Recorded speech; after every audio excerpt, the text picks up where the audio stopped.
Coming this summer, two idiots in their early 20s will waste over 50 hours of their time making a podcast that barely anyone listens to. This is their 50th episode, and you are listening to the Pop Culture Master Race, the PCMR podcast. Whoa! The Pop Culture Master Race. You wear it for drapes. All your pop culture needs. And we're your hosts, Aiden Munga and Brett Page. Applause, applause. 50 episodes. 50 goddamn episodes.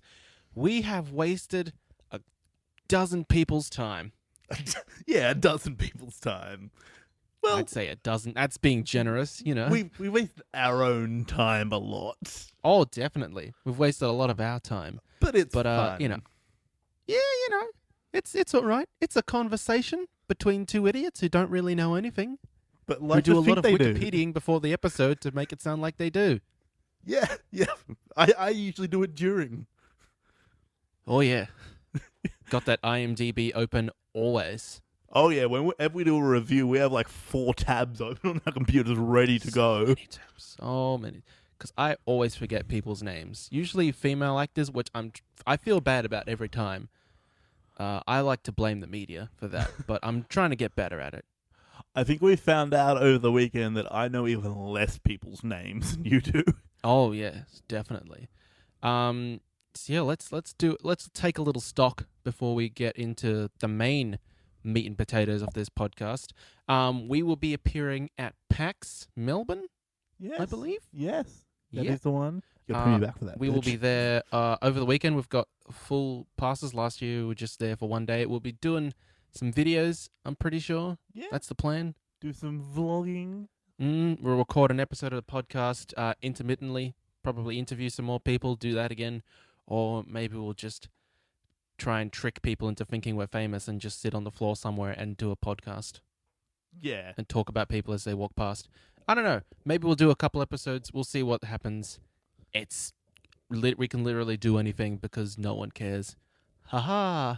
Yeah. We do what we want to do. Also, me and Brett hung out over the weekend, and we recorded a bunch of videos of us playing some games. So those will be coming out in the not too Sporadically. distant future. Yes. And we reaffirmed our love for some Michael Bay movies. Yeah, apparently, Bad Boys 2, if you're drunk enough, is amazing. We were drunk and we were loving it. Oh, yeah. Like, I've just finally realized, like, you know, I've been watching Michael Bay films sober, and I've been thinking, these are terrible, they're incoherent, But they're we've- nonsensical. We've been I doing just it needed wrong. to We've been doing incapacitate myself and lose all frontal lobe reasoning, and all of a sudden it's genius. It's Yes. just flashing colors, there's swearing. I have no idea what the dialogue for the film is. Like, I could hear like it wrong. one I or have no two idea scenes. I have no idea what the plot is. No! Like There was a didn't drug know- dealer guy No. who seemed very sweaty and very annoyed all the time, Yeah. and they caught him in the end. Or did they shoot him? No, he blew up. No, they see that is how drunk we were. We could not follow the plot of the movie. It's one of those movies you don't need to follow the plot. Did he blow up You and then look get at it- shot, or shot and then blown up? Who knows? Yeah, we looked at the screen, and every time we looked at the screen, something was happening. The camera was shaking all the time. There was explosions. People were throwing. There were dead bodies were thrown at people. Cars were thrown at people. Oh, the film's shit. insane. It's the Negras. Jesus. So yeah, get drunk and watch Bad Boys 2. It's It's something. a great time. yeah. So yeah, what the theme of this podcast will be, since we didn't really look at the news. Well, I looked at the news just for my own pleasure, but we're not talking about news. We'll probably do that next week. We're not talking about a movie.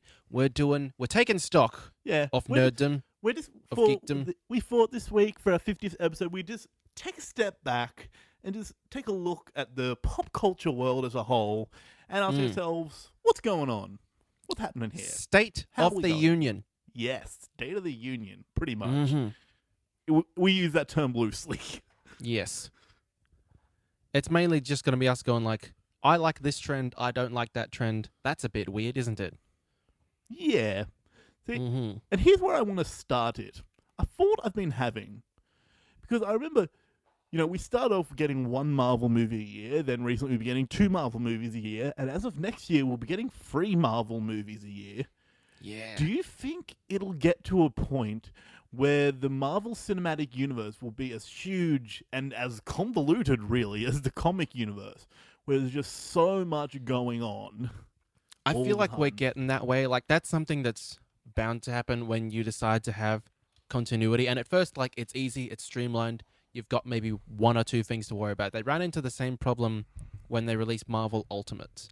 Ultimate Marvel, the Ultimate Universe, it started off, there's way too much fucking continuity. So in the 2000s, they decided we're going to streamline. We're going to have this alternate universe. We're going to have a bunch of comics coming out of that. It's going to be streamlined. It's going to be easier. It's not going to be multiple, dimensions. Things will just be easier to understand. And very quickly, that became convoluted and incomprehensible because you had different writers who had different ideas of what the characters should do, and things just quickly got out of hand. So it was especially the case with a Fantastic Four, I think. Very quickly were strangely out of continuity with everyone else.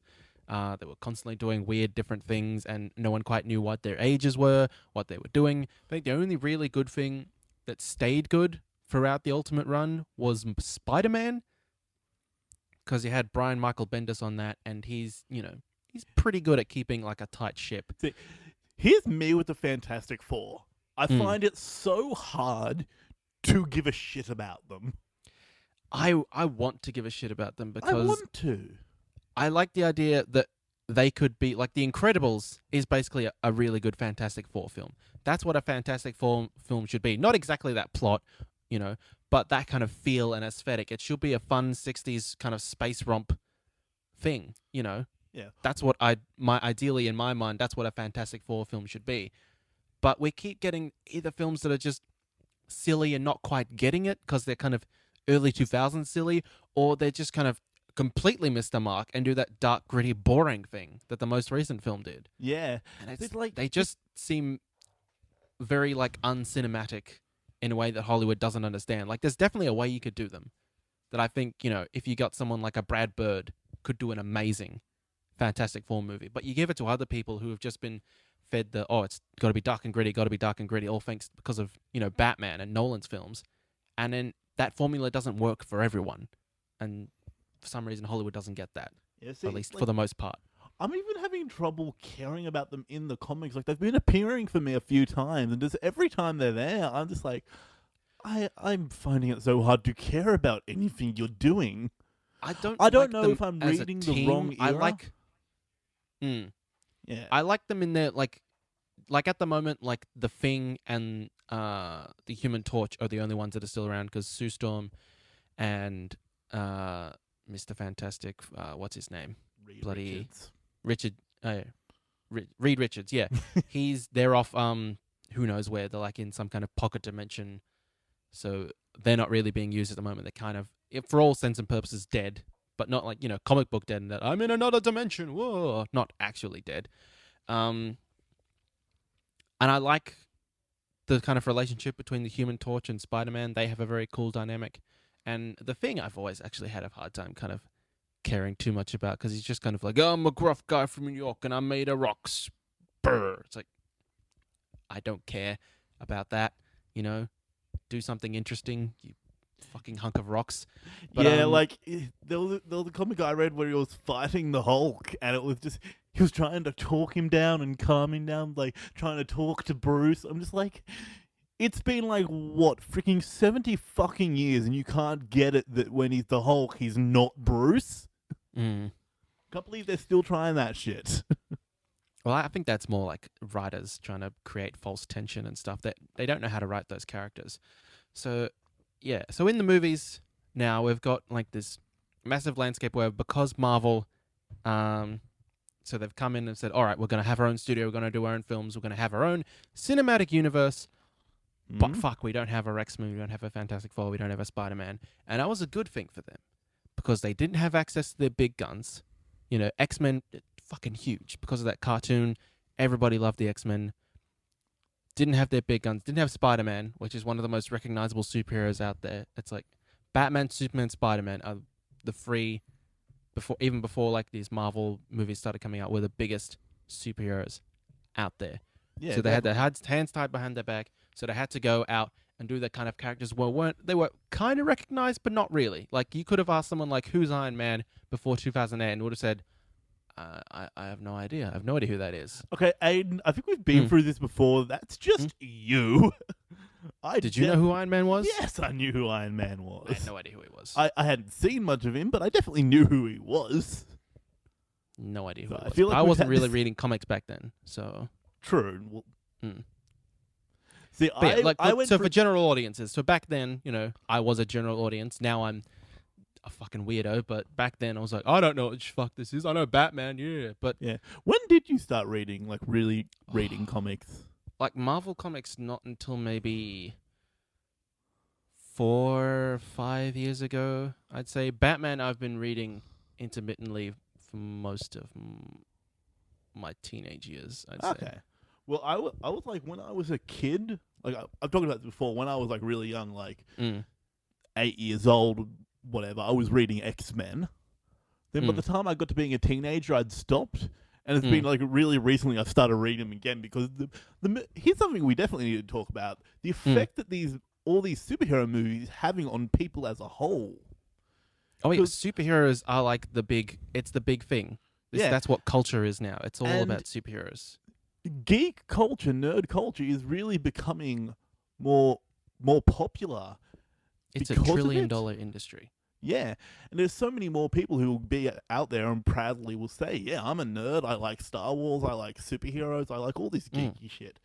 And these I movies... feel like Star Wars, like, maybe, like, it had a period where it was like, oh, it's just only nerds who like Star Wars. But really, if you think about it now... I think that would have been, like, the prequel era. A lot of yeah, people didn't just want to before the think prequel era came out, when the only thing Star Wars out there was, like, the EU and yeah. Now fucking everyone loves Star Wars novelizations again. and comic books and stuff. But Yeah. now, Star Wars just is culture.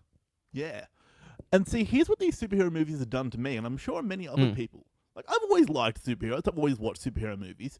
But with this huge Marvel universe, it is what's gotten me back into reading comic books. And Oh, I'm yeah, su- definitely. And I'm sure it's done that for many, many other people. I'm sure that's part of the aim. Because, get people in the movies, the more people like the movies, the more they'll want, the more comics they'll buy, the more comics they'll buy, the more money they make, the more comics they sell, the more comics they sell, the more movies they'll make, and it just goes round and around in a circle. It's definitely fed into, I think, a lot of people, like, it's made it a lot more accessible, I feel, and especially with Marvel, where they're taking a lot of cues from design-wise from the movies, and so you'll take, they'll take design cues from the comics, and then they'll feed to each other. Like now, the Marvel Avengers Tower looks more like it does in the films. The Chitauri now look like they do in the films. Yeah, and all you and these me, kind of things you happening. and me were in a comic book shop the other day, and you opened up one. I was like, "Hey, that Nick Fury actually looks like Samuel L. Jackson," and you're like, "Yeah, that's his son, right?" Yeah. So originally in the Ultimates, he was based on Samuel L. Jackson, and they kind of did it without asking his permission. Then he was like, "Hey, if you ever make that into a film, I get to play him." So they're like, "Sure, fine." Like that's ever going to happen, and then it did. Then it did. So yeah, and now they, now that everyone knows Nick Fury from the films as a Samuel L. Jackson looking type, 616 has to catch up to that. So now I think original Nick Fury is on the moon. I think that's where he is, and now this other Nick Fury is kind of just running around. He's like a high-level agent. He's not the director. I think Maria Hill is still the director as of now. That could change very soon. See, right now 'cause where I'm reading, Iron Man is the director, but I'm kind of Oh, yeah. confused as to where that happened because before they sent Hulk to space, it was Nick Fury, and now Hulk's back and it's Iron Man. I'm like, okay, that happened somewhere while he was gone. Yeah, that's the other problem with comics is that you got to read a lot of issues to kind of get context for things. Yes, that's one of the things that I'm just gonna go with it. Iron Man, director of Shield, got it. Yeah.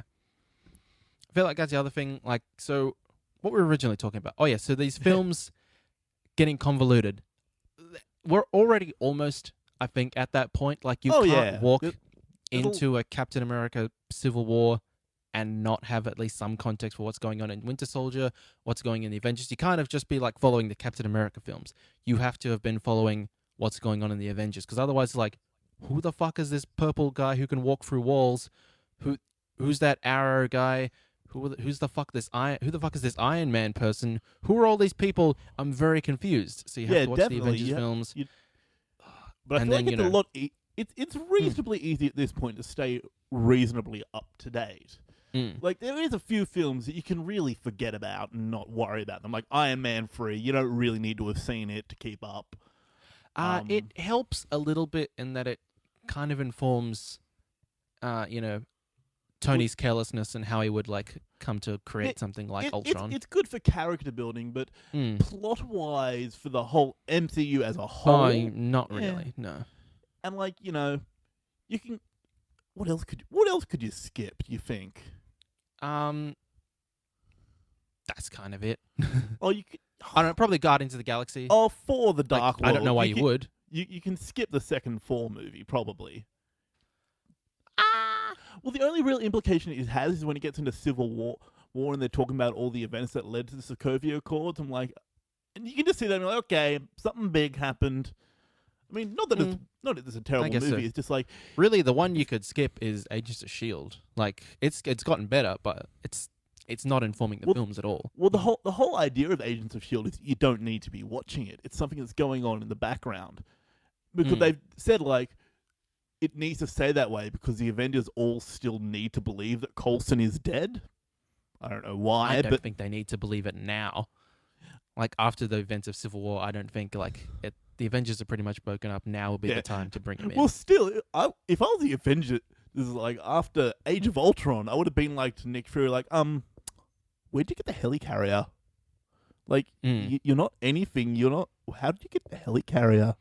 I think at that point, they're kind of used to not asking questions, especially Steve. He's just kind of like, oh, I guess, people in these day and ages can just build helicarriers.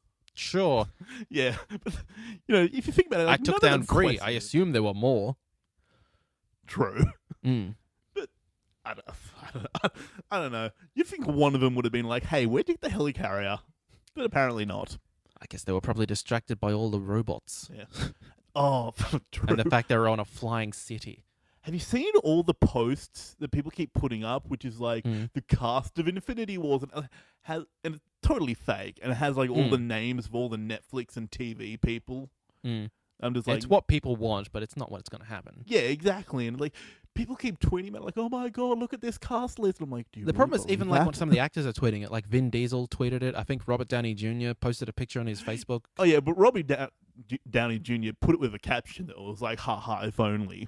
I want to know who's running that page because they're doing a pretty damn good job. Like, I like Like, it's that definitely we're in not this kind of age where celebrities pretty much run meme pages, it seems like. Oh yeah, a lot of them Like, do. Robert Downey Jr.'s page is pretty much just a meme page. Like, it's just Robert Downey Jr. themed meme pages, but it's his official Facebook outlet to the world. Like, some of them are still trying to do it kind of traditional, like, oh, I'm just Ben Affleck, and here's what my marketing team is telling about how great I am, and I'm doing all this Congo Initiative stuff, which is, it's great, but, it's just like, oh, I'm great. Here's my marketing team telling you that I'm great. But, have others like Stephen Amell where he's, like, really, like, delved himself into it. So I think we've kind of reached this new age where people are more accessible, and some people are making full use of that, like the Stephen Amell types, the John Yeah, but Barenthal, I I think, feel runs like his own social media and stuff. Oh yeah, John Barenfeld's big, but yeah, there's different types. There's like Robert Downey Jr., who's real like meme like. Then I feel like something like Stephen Amell, his Facebook page, it's more like a forum. It's like, hey everyone, we're all fans of Arrow, we're all fans of Stephen Amell. Let's congregate here and just talk to each other. And like every day he'll have different things. He has like Meme Monday where people post a whole bunch of memes. Then he'll And have I think now Fan some of Art the Friday. other cast members have started doing that. I think Katie Lotz has a Meme Monday as well. Yeah, So it's just kind of Those- become the thing that yeah, so Arrow cast do. his page is really like, it's a community page. It's a forum page where people just get together and they share stuff and they talk about the stuff that they like. And like, it also gives him the platform to interact with them because he does a lot of Q&As. And he does not half-ass his Q&As. He answers so fucking many questions. He really does. He's always doing live things. I'm seeing like I'm either getting like notifications that like James Gunn is also always doing live things on his Facebook. I think he's another person who like really is really good at community engagement. Yeah. because That's he's really good because constantly answering questions like, well, people have like weird questions about Guardians of the Galaxy on the Facebook, and he'll either say, I can't answer that. He'll if there's a rumor, he'll say like, no, that's definitely not true. Yeah, he's been very vocal about it, hasn't he? Like, I appreciate it. He's very honest in his opinions. no, that's a good thing not even in just a director, as a person in general, a human being. And he has a cool dog, Von Spears.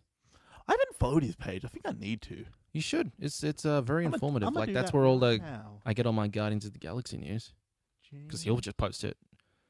It's a gun. One or N or two? Two ends. Yeah. So yeah, I think we're getting to that point. I feel like, and because of Marvel, we've gotten to the stage where everything needs to be this kind of cinematic universe. So Ghostbusters were trying to do it. Like when you saw the Ghostbusters movie, it was like Ghostbusters Squad or Ghostbusters Studios or something. Oh God. It was something. So they're going to be, I think they're doing a Ghostbusters animated movie, which that might may or may not get done now. They were talking about an animated series, weren't they? Yeah, I think there was a movie. So here's the thing, because of the MCU, we're going to keep mentioning back to it because it is like the epitome of pop culture right now. It, you can it tell really is like the epicenter of Yeah, everything. Like everyone is trying to catch up to that. Yeah, and like if you listen to any pop culture podcast or any pop culture video, there's going to be something about the MCU most likely. And so, shit, where was I going with this? I don't know. But really, like, I want to talk about DC for just a second. So you've got DC, they started off this whole thing with the Supermans and the Batmans. They were the first ones to do good superhero films. But now, you come into this new age where Marvel are kind of really leading the charge. They're doing this big old cinematic universe thing. And DC have been on the catch-up, on the back foot the entire time.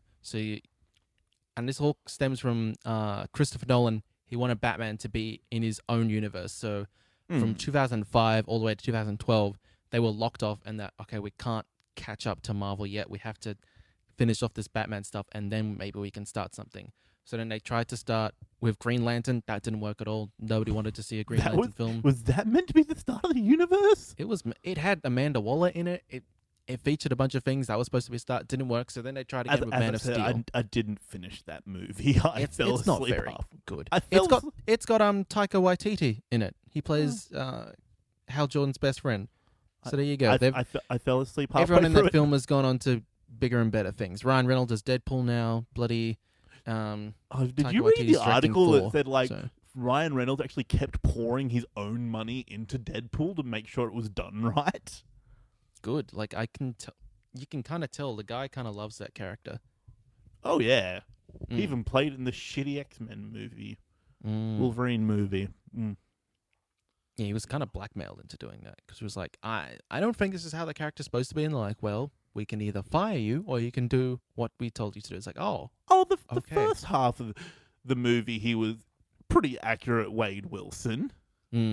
Like when he was before he got fucked up. When he was talking, his action scenes weren't really Wade Wilson. Oh, his action scenes weren't, but all his bullshit talking, it was. No, you could tell that scripting was very Ryan Reynolds-ish because he knew the character.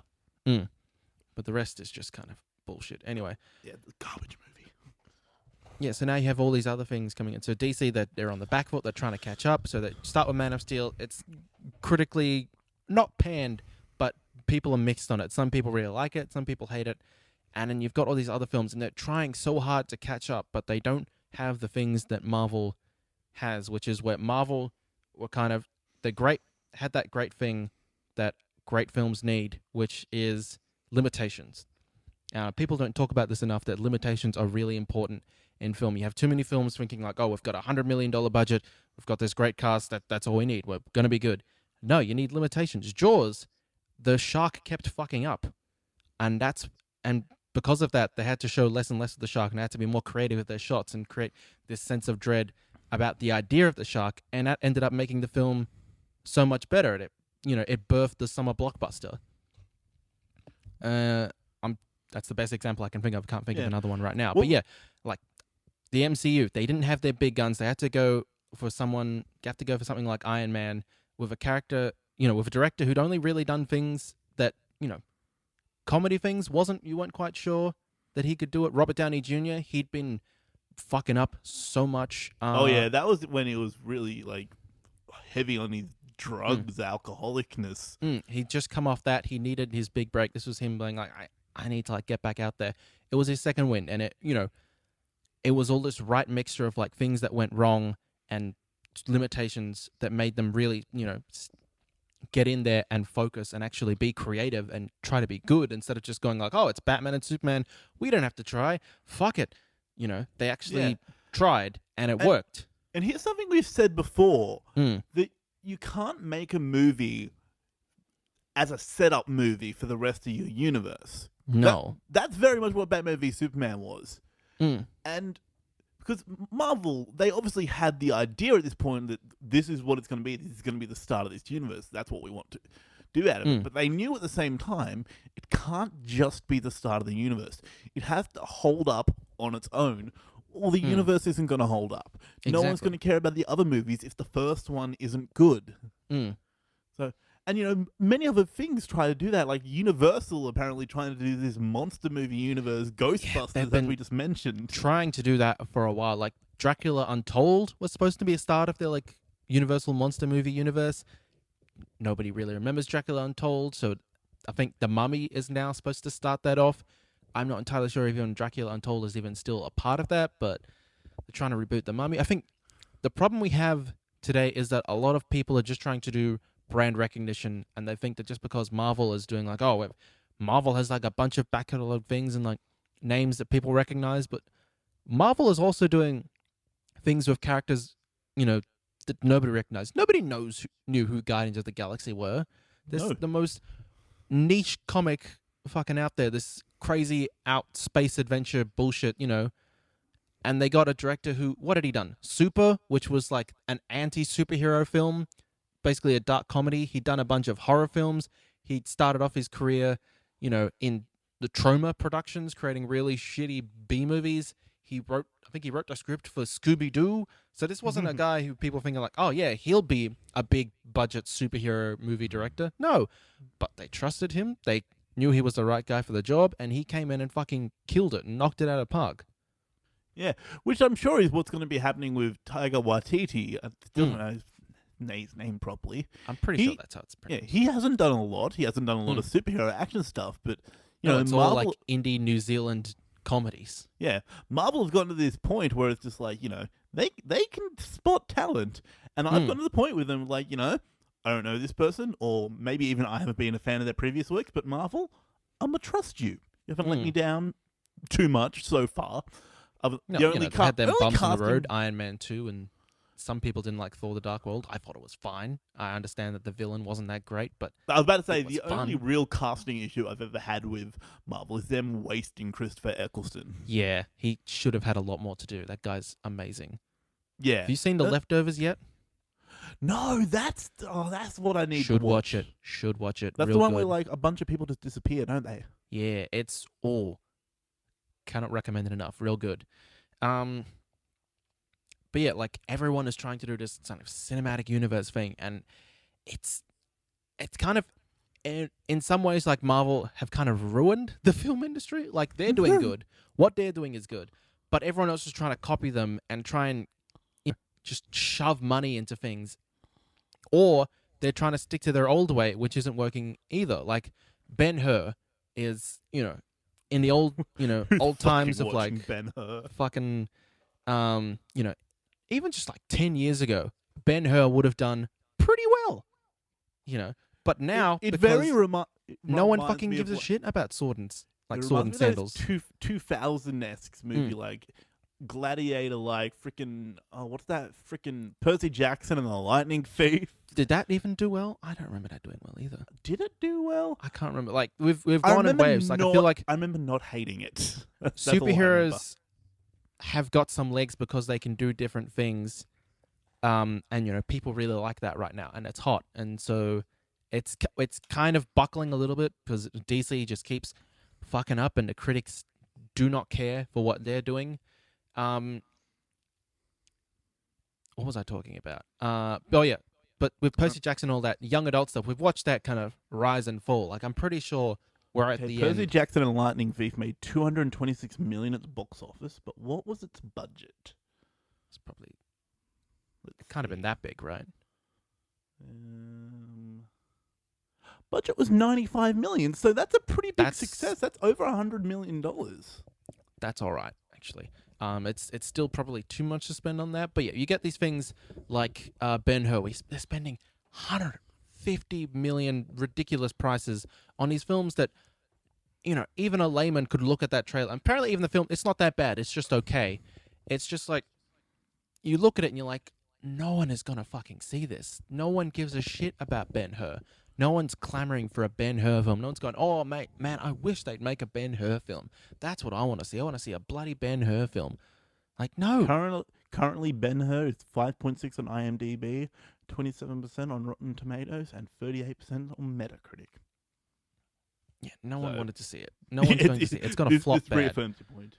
And it seems to be, I feel like outside of the superhero genre, anything that's like a big budget film, besides maybe Fast and the Furious, is almost definitely going to flop. Like, the nature of what a blockbuster is has changed dramatically. Oh, yeah. Like, you look at what films used to be, and like there would be like a lot of like remakes and like reboots and stuff, but there'd also be these original ideas that they weren't at original. It's like action movie guy goes and shoots some foreign people, saves a woman, hooray, kind of. But they'd be original names, casts, and location and stuff.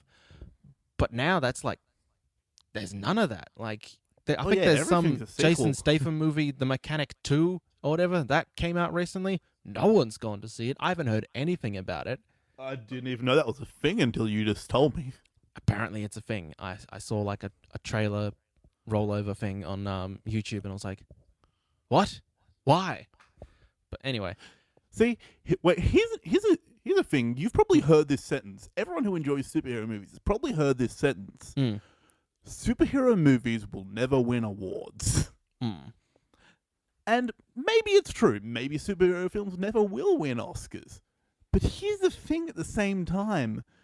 With the mountain of money Marvel is swimming in, I really don't think they give a shit if they get an Oscar.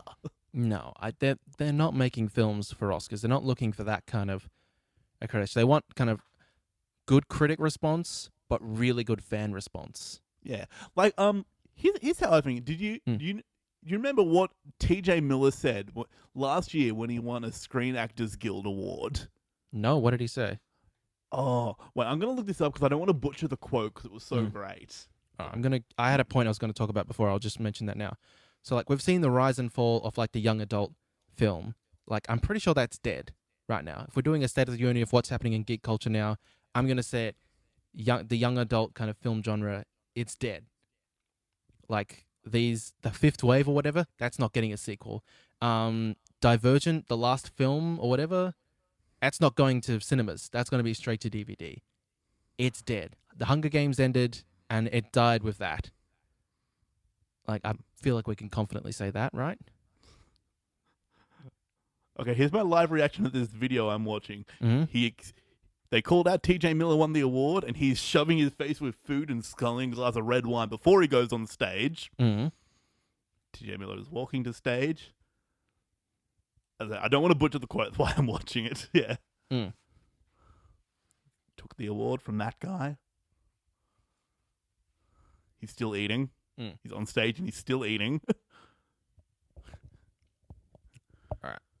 So, why don't you sum that up afterwards? Okay, Yeah. so if we're doing a State of the Union, really, so how things are standing in 2016 with geekdom, the young adult genre, it's dead. It's gone. Like, maybe there'll be a few stragglers that'll try with it. It's gone.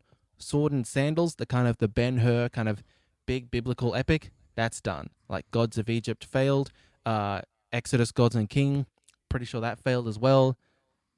That big giant biblical epic, which I don't mind. Like, I'm not real, I'm not a religious person, but I see the merit in a film like Ten Commandments or the 50s Ben-Hur, but that's done. That's not happening anymore. Superhero movies, they're going to evolve. I feel like and that's what they've been doing. Like, you look at something like Wonder Woman, that's very much a period piece. And they've got that new kind of angle where like, oh, it's a film about a woman, which we don't really get that much of in the superhero genre. Like it's starting to happen on TV. We've got like Supergirl, and now we've got Wonder Woman, and then Captain Marvel coming. We had Jessica Jones over at Marvel, and I feel like that's how the superhero movies are going to stay relevant, at least for the next half decade or so, is that they're going to have to focus more on not just buff white dudes, but different people of different ethnicities and genders. Okay, I watched the video, and here's what he said. Mm. Awards are for children. Children need a tangible representation of their achievements, while adults should be doing it for the respect and admiration of their peers. Yeah. That is his acceptance speech for an award. That seems That's pretty why- much fair. Like that. Yeah, that's why Marvel I wanted pretty to much get the had that, actual like- quote, because it was such a good quote Mm. that I don't want to butcher it. Like they've had like a few issues with a few directors here and there, but for the most part, pretty much every actor and every director By wants to Edward work Norton. with Marvel, or at least get the chance to do something with Marvel. Let's talk about Edward Norton with the Hulk. Did we ever get a proper explanation of what happened there? Because last I heard, Marvel was saying one thing while Edward Norton's management was saying another thing. I don't think we did, and I don't think we ever will. It's just kind of something that the world has moved on from. Yeah, see, I think Marvel was saying, like, he doesn't work well in a large ensemble. He wanted it to be more about him, so we need someone who will work better in a larger ensemble. Then while Edward Norton's management, I think they were saying this, like, he didn't want to be locked down into something like this. That's He probably wanted more to- true. Like Edward Norton's a very, he does a lot of those Wes Anderson films. He's a very kind of artistic actor. He likes, to be involved with the script and the process. I don't think he'd work well in like the Marvel machine. Like it's more So kind of maybe there working was for truth Marvel in- is more like kind of working for a TV show. Yeah.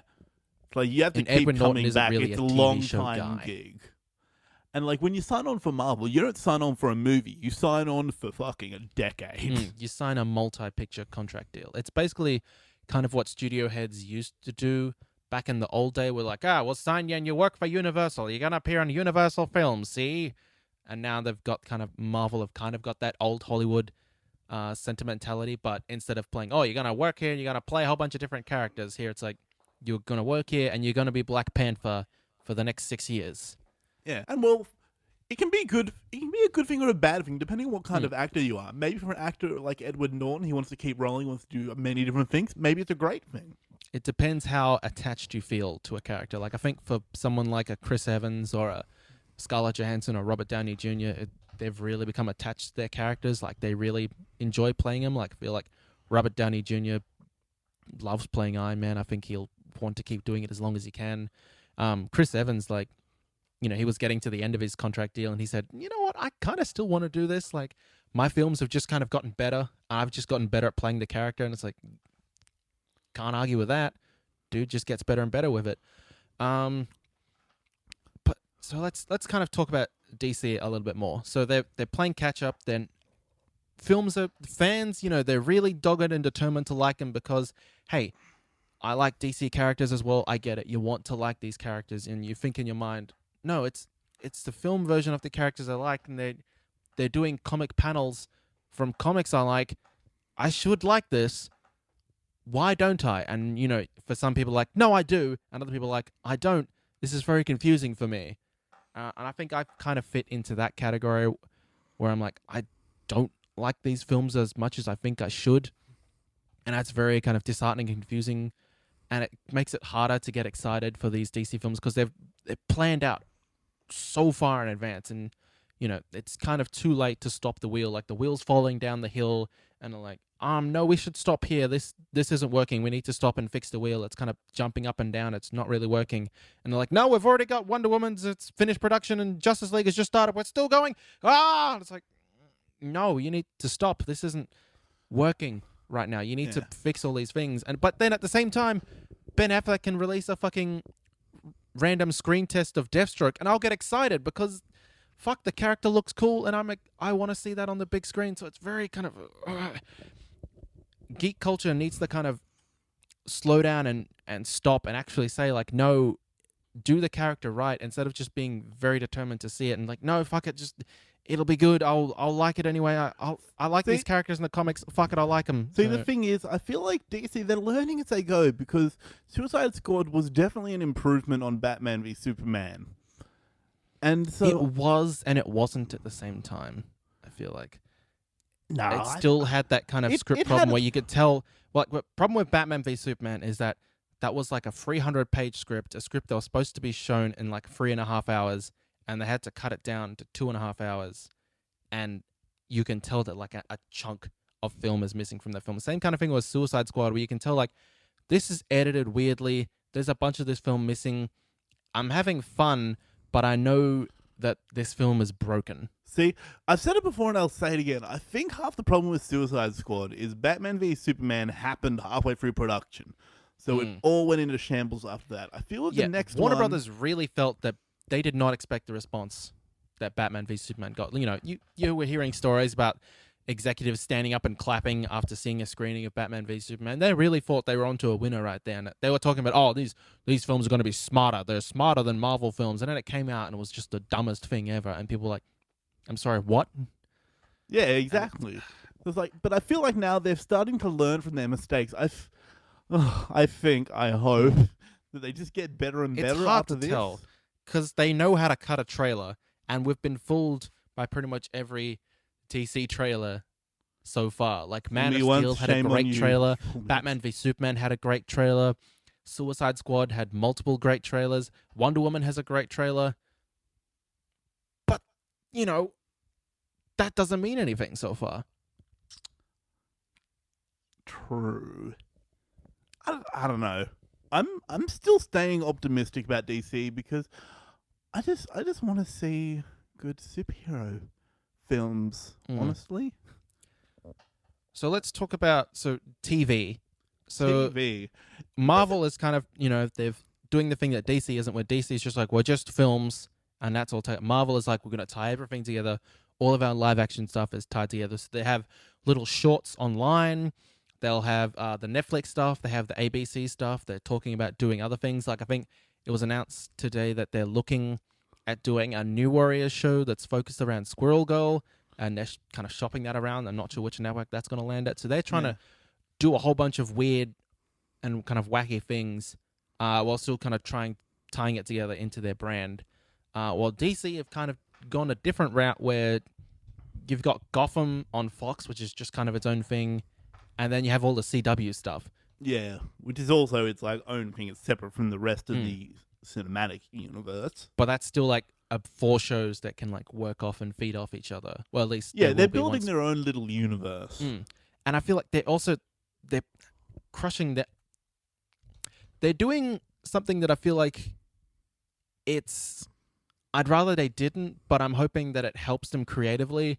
Well, like the thing I was talking about earlier, where like they've given them limitations, so they can't have Batman, they can't mention Gotham, they're not allowed to use the Suicide Squad anymore. Amanda Waller is dead in that universe. They can't use Deathstroke anymore. So they're limiting them. They're saying, oh, you can't use these characters, you can't use these characters. And that's very much kind of, hopefully, I feel like it's going to make them be like, all right, well, we have to be more creative and more kind of resourceful with the characters that we've got, which I feel like is something maybe the films should do. Like, just say, like, oh, we're not going to use this character, we're not going to use that character. We'll just, and maybe that'll make them more... Yeah, maybe that'll force out some more Creative. creativity out of them I rather don't than know. just throwing everything at it. Which I don't want DC to have limitations, because that's one of the things it has over Marvel, is that it can use any of their characters. It doesn't have that. It should be running super fast. It has no chains. It has nothing stopping it from being really good. It's really just tripping over its own feet. Yeah. Honestly, let's think about it though. Do you think maybe Warner Brothers itself is the problem? I Like, really think it is, actually. Like, what, I don't... Because what else good have Warner Brothers done lately? I can't... It's so hard to think of, like, what the scope of what films are these days. Like, TV is still, like, it's everything. Like, it can do anything. It's doing all these great things. Like, you can have these great kind of adult dramas on TV, these great comedies. TV can do anything. Like, there's some superhero stuff, and people be like, oh, there's too much superhero stuff. Like, it's some. For the most part, it's a lot of different things. Film, the tentpole kind of blockbuster stuff has so much become like the kind of superhero thing that even like something like Fast and the Furious, where it started off as being about like, street racing and I don't know, downtown LA culture, it's now basically superhero films with cars. Like they're pretty much superhumans. I think Ludacris in the first film, he sells radios or something, and then by the seventh film, he's a computer hacker and he knows kung fu. So it's just these films have gotten fucking ridiculous, and that's kind of what all these like big blockbuster things have had to do, like that, or they're really trying to rely on like, oh, it's you remember this nostalgia thing, or enjoy this, which so far hasn't worked at all. Like Independence Day Resurgence, I don't think that did too well at the box office. Ghostbusters didn't do well at all. That's like canned any plans for a sequel. That's gone to shit. But some of them did do well. Like Jurassic World made like $1 billion. So it's sometimes they're learning a lesson. Sometimes people aren't learning a lesson. And now things have to be factored more into like what the Chinese market want. Because the Chinese market, like... Oh, the Chinese market is huge. Warcraft bombed in the US. Like, no one gave a fuck about it. But it did really super well in China. And that's the only reason it's probably getting getting a sequel because of how well it went there. So that's the other thing that's kind of had to take in consideration is like these big kind of dumb, weirdly convoluted CGI things. Some of them, like outside of the superhero genre, aren't doing that well. In the US, people just don't give a shit about them. But in China, they love that shit. They really love the Transformers films only exist because the Chinese market love them. That's who we have to blame. Yeah. Because, and I can understand because, if it's too wordy and there's too many fucking... Just you have to, like, watch all these, like, white people talk about stuff. It's... I don't understand what is going on. I don't understand these cultural norms or what these people are saying. There's too many subtitles for me to read. But if it's just a lot of explosions and robots, you're like, oh, I get this. I understand what's going on. It's robots. It's fine. And with the World of Warcraft stuff, that's a really popular game over there, apparently. Like, even... I think that was more popular than Star Wars because people didn't have that, like, kind of nostalgia for Star Wars from the 70s because it wasn't a big thing there. So World of Warcraft is, like, a bigger thing. Back in the 70s, international distribution was a lot harder than it is today. It was very difficult. Also, I think... Back then, it was literally put it on a ship and it goes there. Now it's just, check your emails. So I think that's the other thing we can talk about is that the way television is being consumed now is very different, especially here in Australia. Like, I don't really watch broadcast television. I only watch, like, things online. Like the only time I ever actually watch broadcast television is to watch the football.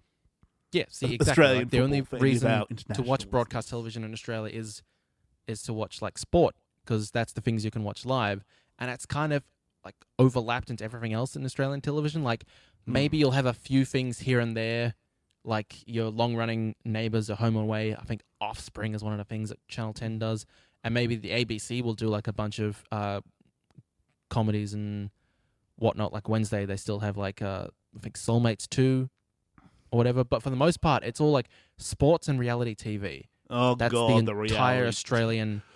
I swear to God, at least 50% of reality TV. I mean, 50% of Australian TV, I'll say, is cooking shows, like competition cooking shows, or renovation shows, or like singing competitions.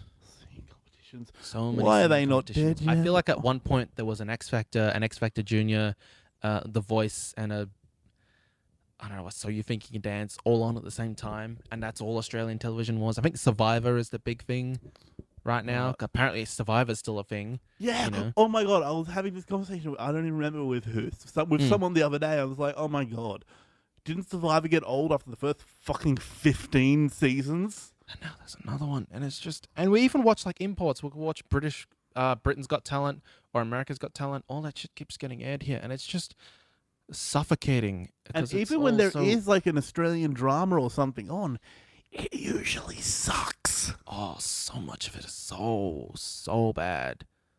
Like, I feel like maybe it's different if you have, like, Foxtel or something. I hear Wentworth is good, but... I can't afford Foxtel. Yeah, but let's talk about the problem with Foxtel, because that's a whole can of worms of its own. Because How much is cable TV in America? Let's look this up. It can't be that much. And even there, like a lot of people are cutting the cord because you have Amazon Prime and Hulu and Yeah. Netflix. I And here I wanna think look it's this like up so Stan, we can Presto, and compare Netflix. God. Jesus. How much does basic cable TV in the US cost? So yeah, but now like that's another thing that's really kind of become more apparent in like the last couple of years is like something like Netflix is now a legitimate TV channel. Like it has its own original shows. They're big budget. They're broad. They do a bunch of different things. They reach a bunch of different audiences, and you can watch them anytime. And they're not like landlocked. Like, oh, you can only stream it in America. All their original stuff is wherever you can get Netflix, you can watch it there, and it's all released at the same time. See, that's why I'm keeping Netflix, because they've banned VPN, so we can't get the American library anymore here in Australia. But I'm keeping Netflix purely because of the great freaking original content. It's almost entirely for their original content for me. Like there's a few things I'm watching, I think like Suits, and I keep meaning to catch up on Orphan Black, and every now and then there's a movie I want to see, but mainly it's just because of their originals like Orange is the New Black, Daredevil, House of Cards, Jessica Jones. It's just all really good and really high quality. Yeah. I'm still just trying to get what the fucking price of Foxtel is. So yeah, I think where we're at the moment in 2016 is we're about to really jump into like having about, I think this year alone we had 6 superhero movies. Next year it's going to be even more. It's going to be more like 9, I think. I think next year is when we start, because Marvel will be doing 3. I'm not sure if Fox is doing anything next year. But DC is definitely doing 2. Because we've got Wonder Woman and Justice League. So that's already 5 there. And then considering Fox will probably do 1 or 2. I'm not sure if we're getting a Deadpool thing. It'll start shooting next year. I don't know. Actually, no. It might be less because Fox isn't releasing anything as far as I know. So, see, okay, what I'm seeing is that basically Foxtel in Australia and cable TV in America is actually about the same price. But they're both looking at about $70 a month. Oh, yeah. Which, okay, if you're like a proper adult with a proper full-time job, maybe, yeah, that's nothing to you. But to us, that's a lot to us. That's a lot of money. And American cable even beats it out because basic cable is 150 channels. 150 channels. Where, like, Foxtel in Australia, that's like, I think it's like 50 channels. Yeah. So we get offered less, and it's still so expensive, and it's just ridiculous. Yeah. There's a reason pirating is such a big thing in this country. Yeah, because Foxtel, it's not worth the price. No, it's not. And there's so few ways nowadays to get a movie we want to watch when we want to watch it, other than downloading. Like, yeah, you can get pay-per-view pretty damn easily in America. When it's the whole, I don't even think anyone knows how to fucking pay-per-view in Australia. And that's really the problem with like the Australian TV and why we all pirate so much. Yeah, we have a very different culture, and we want that kind of American culture thing, but at the same time, we don't. Like, we want to have our own kind of cultural identity, but we want to be able to get all the things that the Americans have, but we can't. So that's the one thing that I'm envious of America about, that their TV and their all the best television and movies come from there. Like, if there is ever a good TV show or movie from Australia, I am gobsmacked. I'm like, what the fuck? Like the Babadook. That was amazing. Yes, that was an amazing Australian horror film. And I was like, this was Australian? Holy shit. And it's one of the ones that's so big, like, even Americans know that movie and think it's a great movie. So I'm like, we done did something right. I'm very jealous that they can have this, like, strong kind of cultural connection with all of their television and movies, because, like, it's all set where you live. That's instantly like easier to relate to and better for you. For us, it's all like, I guess that's just what America is. We're very confused. Every time we get something that's Australian, it's usually we have another big problem here is that a lot of our television is just very whitewashed with a lot of white people on TV. That's pretty much it. You know, you'll have every now and then you'll have a Matt O'Kine or a Waleed Ali show up, but for the most part, it's just white. And even in like the Australian dramas, like if you walk through the city of Melbourne, It's very maybe diverse. half the people you see will be white. Mm. The rest, there is a lot of Asians. There's quite a number of Africans. There's a lot of Greeks. Mm. It is such a Largest multicultural population place. of Greeks outside of Athens is in Melbourne. Yeah, that is a fact. Mhm. The little Greek precinct they call it up Lonsdale Street with a bunch of Greek restaurants. If you've never had Greek, go up there. It is delicious. Mm-hmm. It's my little shout out, Yeah. if you can call it that. Mm. But no, it's just, and so on Australian TV, when you see all these white people, like that is not accurate. No. It is not showcasing the multiculturalist society that Australia is. Yeah, we're very behind in trying to represent everyone. And, you know, it sucks because you look at American TV and, like, you know, they're not great, but at least they try. Like, there'll be people of different ethnicities and stuff on their television and in their movies. Like, even in the background, people will seem diverse. Here, it's just, you could be fooled into thinking that the entire country is white. And maybe every now and then you'll hear an Aboriginal person who's like, oh, I thought you killed all of them. No, they still exist. They're definitely still around. Yeah. Oh, yeah. I would not be surprised if an American or someone would not know what an Aboriginal Australian looked like. No, I wouldn't be surprised at all. Yeah. I mean, like, it's very sad how few of them there actually is, because it's a sad fact that in Australia, when we colonized, we came the closest to wiping out their entire race.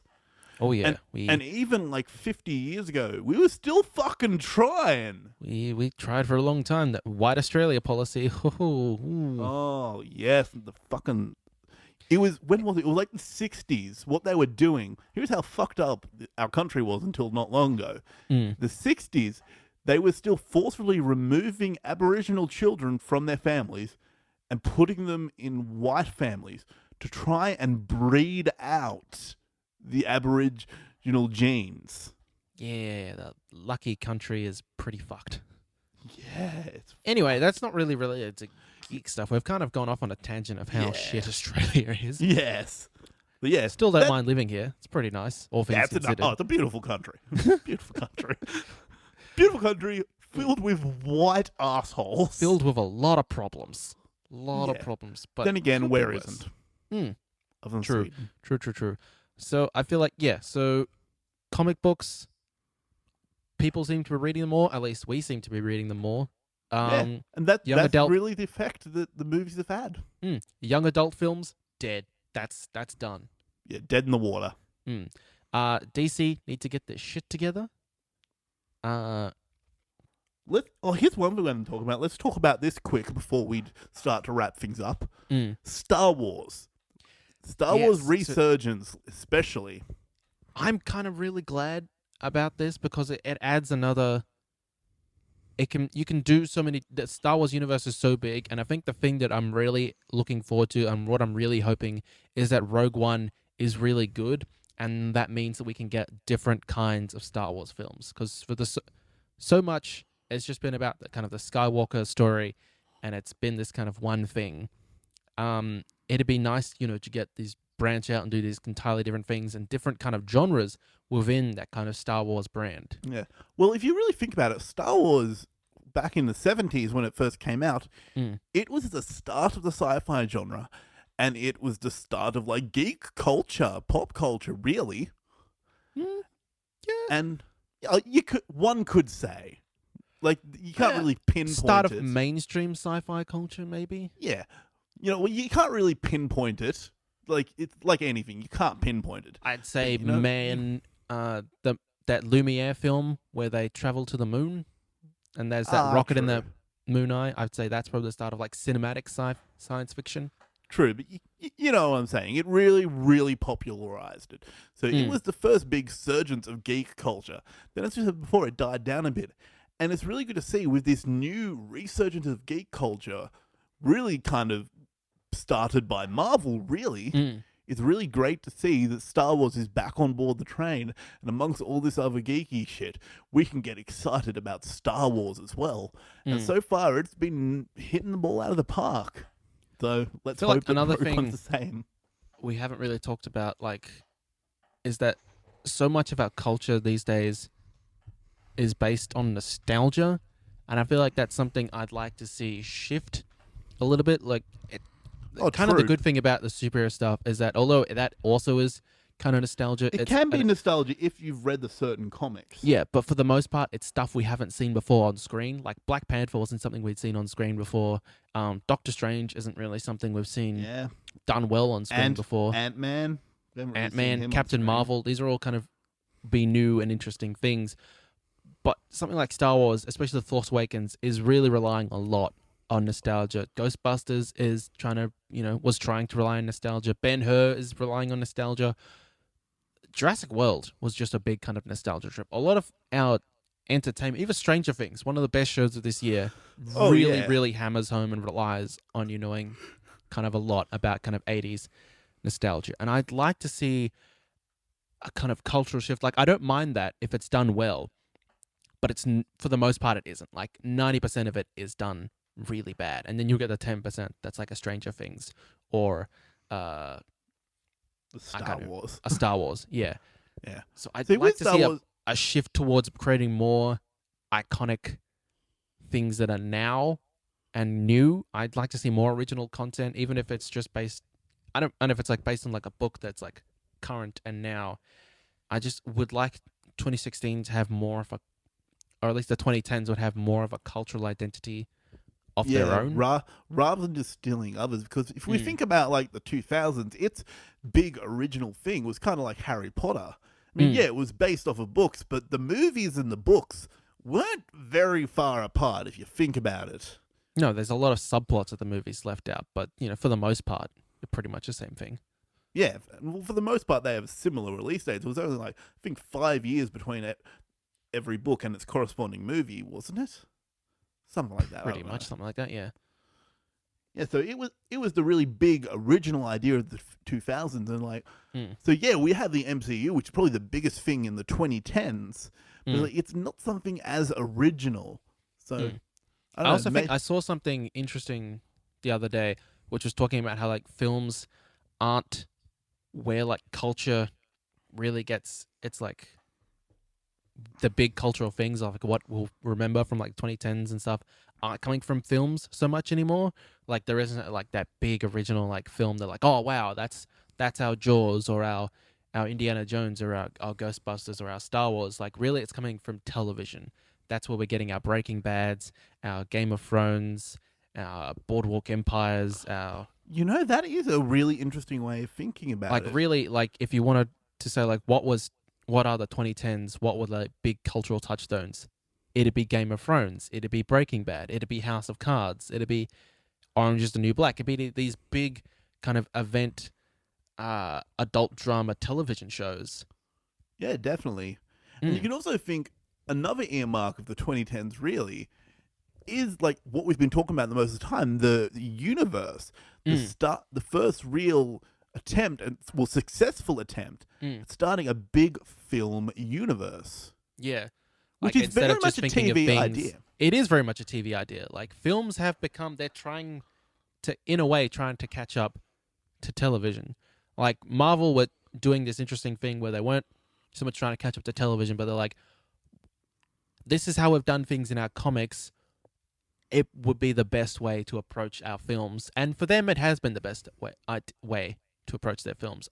DC, they're not quite there yet. I really want them to be. I really want them to have a film that just knocks it out of the park that everyone can get behind. But the problem is like they're building all their foundation on something that's not very stable. And I feel like I've just come back to bashing DC again when it's not really what I wanted to talk about. But we do that a lot. Kind of do. But yeah, the cultural touchstone really of this decade is television. That's where Like we've really kind of it started off in the kind of the 2000s with like The Sopranos, where we had that idea of like the anti-hero and like this guy is like we root for him even though they're not that good. But now we've kind of evolved it a bit more, where it's this big concept, large budget, large structured television shows. We're not trying to do that. Like another thing that's kind of really died off, I'd say, would be the sitcom. Like the sitcom was like this giant, huge, important thing. Oh yeah, in the 90s, in the early 2000s, 80s, and the 90s, like 80s even.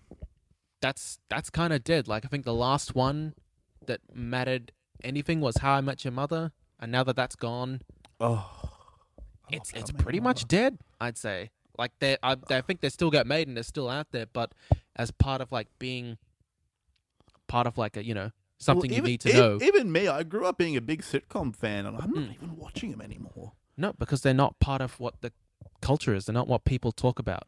Because it's all about these things that you either like event things like Game of Thrones or it's whatever's streaming. And the sitcom doesn't work well for streaming. Yeah. Maybe it'll find a way, but for now, you're kind of very dead. right. Especially like comedy has evolved. Comedy's moved on. It's not about this kind of situational things. It's kind of more introverted and explorative. Like your Louis C.K.'s, your Louis. That's kind of, it's not a sitcom. It's not even sometimes even a comedy. Comedy, it's these days sometimes it isn't even funny. It's just more kind of truth and exploratory, Yeah. introspective. Yeah.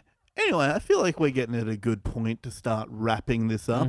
Because the good point to really end this on is the fact that TV really is the big milestone for this decade. Yeah. So what would you say mean, like your favorite kind of geeky thing these days is? Well, I have to say the Marvel movies, because they've really been what's let out my inner geek. I'll just say like the Netflix side of the Marvel stuff is really like, Oh yeah. I've been enjoying it so much. It's shown that Marvel can do something different, and it's not that like I like it because it's darker and gritty. It's just it showed that they could do something different and they could find the right platform that worked for that character. And Daredevil, they tried it on film, and it's not really a character that now that he's I've seen him on TV, I'm like, this is a character that works for television. He's very kind of street level. He's a street level character, and that's where he works. And I'm really enjoying that they've gone for that approach. Like, we've got all these different characters. They won't really work for film. They're not that kind of high level. But for the street level stuff and for TV, we can really make them work and really make them shine. And that's just been so interesting to watch. So, Yeah. I'd say like the kind of having like Marvel on Netflix is kind of my favorite thing at the moment. Oh, I definitely agree with everything you said, but it's definitely just these movies. They've released this side of me, a side that I always knew was there, but for the longest time it wasn't. If you know what I'm saying. Yeah. So Least favorite thing right now in geek culture? Least favorite thing. I'm gonna say the fact that everyone's trying to copy everyone, and when you try and copy someone, a lot of the time it doesn't work. Yeah, I feel like this idea that you have to have this big slate where you're like, we're going to start a universe and we're going to do all these things way into the future and plan it out. Like, before Fantastic Four came out, they were talking about, we're going to release Fantastic Four 2 in 2018. It's like, you don't even know if people are going to like your movie yet. Like, Marvel have earned that. Like, this isn't something they didn't, before they released Iron Man, go like, and here's our entire phase 1. This is what we're going to do. They released Iron Man.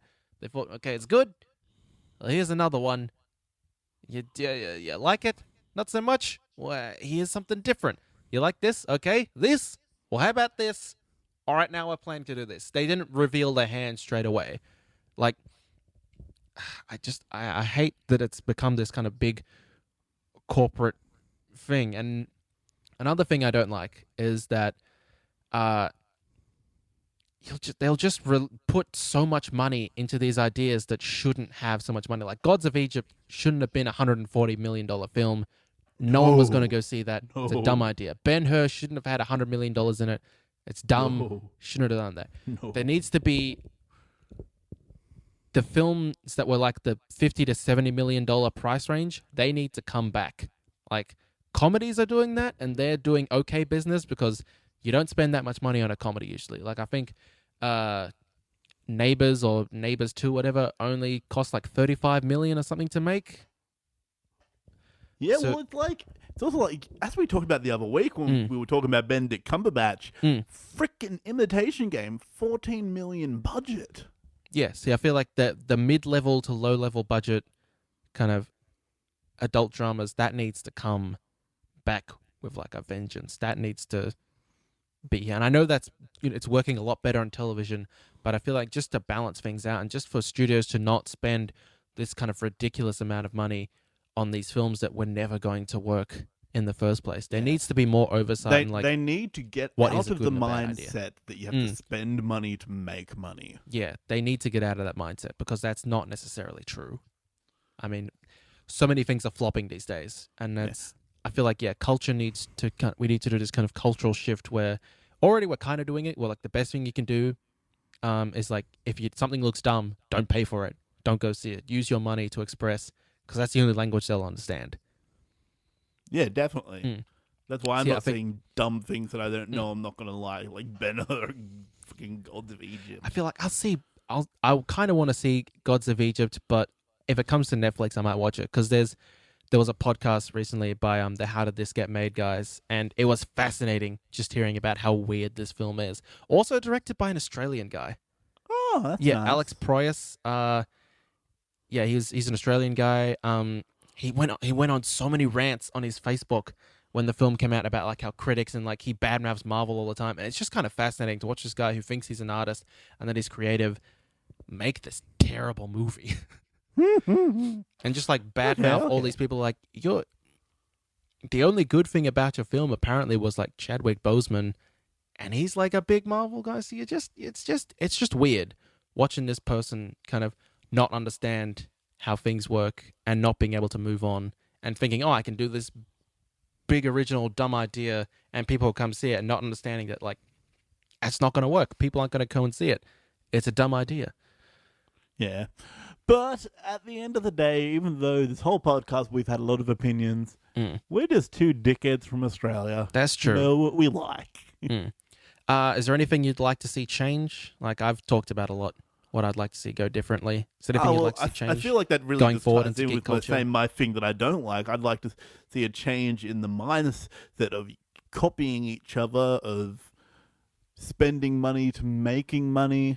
Like, if you look at things like, as I just already mentioned, The Imitation Game, or even Deadpool, 50 million, not a lot of money for that kind of movie. Yeah. Made a truckload. You don't need to spend money to make money. I'd like to see that change. Yeah, that's what I'm going to go with. All right. Well, what do you think about the state of the comic book movie world, or just movies in general, or television? Let us know. You can find us at facebook.com/PCMR podcast, or just look for PCMR. You'll find us. It's the two faces meshed together. You can also find us on Twitter at PCMR podcast. We also have our own personal Twitter accounts. I'm at Aiden's Vlog, AIDANSVLOG. I'm at MeMan125, spelled how it sounds. You can also email us.